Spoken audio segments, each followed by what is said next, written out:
A fraction is defined as any part of a whole. Common fractions consist of three components: the denominator, the numerator, and the fraction bar. Fractions allow us to view parts of a whole in a meaningful way. Let's use a fraction to describe this pizza.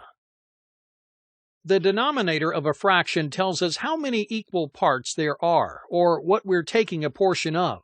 If we look closely, we see that the pizza is separated into 4 equal portions. Therefore, a fraction that describes the pizza will have a denominator of 4.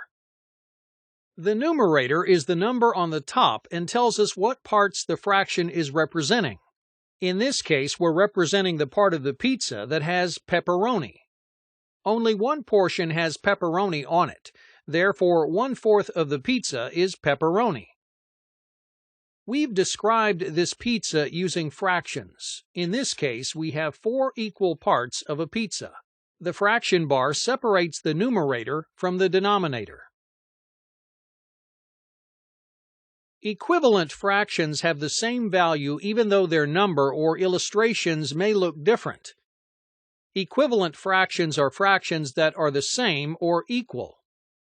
This number line illustrates the relationship between fractions of different values.